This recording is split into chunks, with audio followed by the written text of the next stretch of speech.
आगाह कयो अव्हांखे त सिंध में 9 ऐं 10 दर्जे जा इम्तिहान ॿिए ॾींहुं बि जारी आहिनि। कराची, हैदराबाद, सखर, लाड़काणे ऐं मीरपुर ख़ासि बोर्ड्स तरफ़ां हलंदड़ इम्तिहाननि में इंतिज़ामिया कापीअ ते कंट्रोल कराइण में नाकाम थी वई आहे।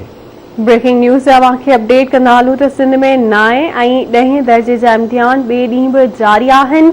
कराची, हैदराबाद, सखर, लाड़काणे ऐं मीरपुर ख़ासि बोर्ड्स तहत हलंदड़ इम्तिहाननि में इंतिज़ामिया कॉपी ते कंट्रोल में मुकमल तौर ते नाकाम वई आहे। कोडिजी ऐं ॾहरकी में रियाज़ी जो पेपर वक़्त खां अॻु आउट थी वियो। बिल्कुलु नाज़रीन, ख़बर अव्हां ताईं पहुचायूं पिया त सिंध में 9 ऐं 10 दर्जे जा इम्तिहान ॿिए ॾींहुं बि जारी आहिनि। कराची, हैदराबाद, सखर, लाड़काणे ऐं मीरपुर ख़ासि बोर्ड तहत हलंदड़ इम्तिहाननि में इंतिज़ामिया कॉपी ते कंट्रोल न कराए सघी आहे।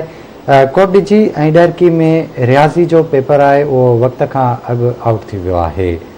आगाह कयूं पिया अव्हांखे त सिंध में 9 ऐं 10 दर्जे जा इम्तिहान ॿिए ॾींहुं बि जारी आहिनि।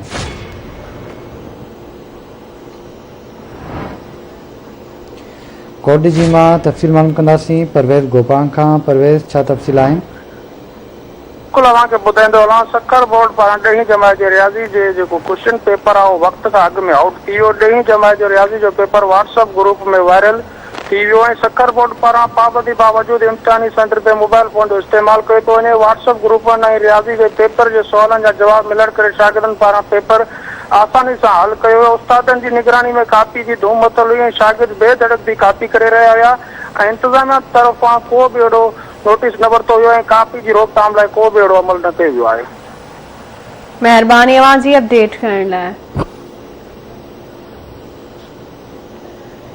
नाज़रीन, अव्हांखे ॿुधाईंदा हलूं त सिंध में 9 ऐं 10 दर्जे जा इम्तिहान ॿिए ॾींहुं बि जारी आहिनि। कराची, हैदराबाद, सखर, लाड़काणे ऐं मीरपुर ख़ासि बोर्ड्स तहत हलंदड़ इम्तिहाननि में इंतिज़ामिया कॉपी ते कंट्रोल में नाकाम वई आहे। कोडिजी ऐं ॾहरकी में रियाज़ी जो पेपर वक़्त खां अॻु आउट थी वियो आहे। अपडेट कयूं पिया त सिंध में 9 ऐं 10 दर्जे जा इम्तिहान अॼु ॿिए ॾींहुं बि जारी आहिनि। कराची, हैदराबाद, सखर, लाड़काणे ऐं मीरपुर ख़ासि बोर्ड्स तहत हलंदड़ इम्तिहाननि में इंतिज़ामिया कॉपीअ ते कंट्रोल कराइण में नाकाम थी वई आहे। मुख़्तलिफ़ शहरनि में रियाज़ी जो पेपर वक़्त खां अॻु आउट थी वियो आहे।